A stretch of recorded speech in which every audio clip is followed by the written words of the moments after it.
Assalamualaikum warahmatullahi wabarakatuh.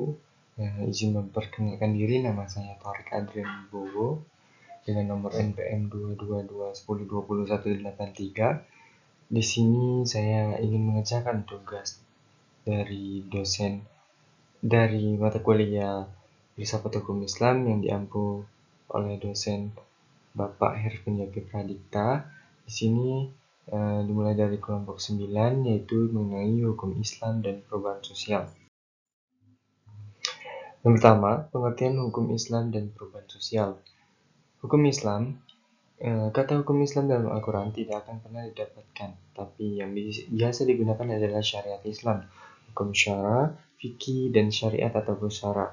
Dalam Liberatul Barat terdapat term Islamic law, yang secara harfiah dapat disebut sebagai hukum Islam. Dalam penjelasan terhadap kata Islamic, ia sering ditemukan definisi keseluruhan kitab Allah yang mengatur kehidupan terhadap Muslim dalam segala aspeknya. Jadi, secara sederhana dapat dikatakan bahwa hukum Islam adalah hukum yang berdasarkan wahyu Allah. Kedua, ada perubahan sosial. Perubahan sosial adalah suatu variasi dan cara-cara hidup yang telah diterima, baik karena perubahan-perubahan kondisi geografis, kebudayaan, material, komposisi penduduk, ideologi, maupun karena adanya difusi ataupun penemuan-penemuan baru dari masyarakat. Perubahan sosial merupakan perubahan yang ada dan terjadi pada lembaga-lembaga kemasyarakatan dalam masyarakat dan memberi dampak pengaruh pada nilai-nilai sosial, sikap sosial, sistem sosial, dan pola-pola perilaku sosial antara kelompok masyarakat yang ada. Dapat disimpulkan bahwa perubahan sosial adalah perubahan cara hidup suatu masyarakat tentang sistem sosialnya terhadap nilai-nilai serta sikap yang disebabkan perubahan kondisi geografis, kebudayaan, ideologi, ataupun penemuan-penemuan baru dalam masyarakat. Yang B, ada karakteristik hukum Islam. Yang pertama, penerapan hukum bersifat universal. Yang kedua, hukum yang ditetapkan oleh Al-Quran tidak pernah memberatkan. Yang ketiga, menetapkan hukum bersifat realitas. Yang keempat, menetapkan hukum berdasarkan musyawarah sebagai bahan pertimbangan. Yang kelima, sanksinya didapatkan di dunia dan akhirat. Yang C, eksistensi hukum Islam dan perubahan sosial. Dalam perjalanan sejarahnya, hukum Islam merupakan suatu kekuatan yang dinamis dan kreatif. Hal ini dapat dilihat dari instruksi Rasul Shallallahu Alaihi Wasallam kepada para sahabat dalam menghadapi realitas sosiologis amat pada waktu itu. Tetapi dalam melakukan ijtihad, para sahabat tidak mengalami problem metodologis apapun.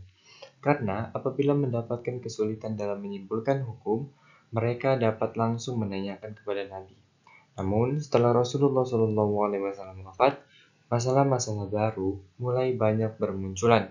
Ragam kasus yang muncul pada periode kepemimpinan khalifah mulai berkembang seperti hukum keluarga, hukum transaksi, dan juga hukum yang berkaitan dengan kepentingan umum seperti hak-hak dasar. Memodifikasi hukum selaras dengan situasi kekinian bukan berarti mengeliminasi teoritis dalam Al-Quran maupun Sunnah, dan memodifikasi hal-hal yang ada dalam situasi dewasa ini sehingga selaras dengan teoritisasi Al-Quran dan Sunnah. Apabila hukum didapatkan kepada perubahan sosial, maka hukum memiliki dua fungsi. Pertama, hukum berfungsi sebagai kontrol sosial. Yang kedua, hukum dilihat sebagai sarana untuk mempertahankan stabilitas sosial. Yang kedua, hukum dapat berfungsi sebagai sarana untuk mengubah masyarakat. Yang D, makna Islam dan perubahan sosial. Untuk mengawal hukum Islam tetap dinamis, responsif yang tinggi terhadap tuntutan perubahan adalah dengan cara menghidupkan dan menggairahkan kembali semangat berijtihad di kalangan umat Islam. Pada posisi ini, ijtihad merupakan proses bagi lahirnya perubahan untuk mengawal cita-cita Islam sebagai sistem ajaran yang salihun lil kalli zaman wal makan. Umat Islam menyadari sepenuhnya bahwa sumber-sumber hukum normatif tekstual sangatlah terbatas jumlahnya. Sementara, kasus-kasus baru di bidang hukum tidak terbatas jumlahnya. Oleh karena itu, Ibnu Rushd dalam Kitab Ridatul Mujtahid menyatakan bahwa persoalan-persoalan kehidupan masyarakat tidak terbatas, sementara jumlah nas, baik Al-Quran dan Al-Hadis, jumlahnya terbatas. Yang E, dinamika hukum Islam dan perubahan sosial.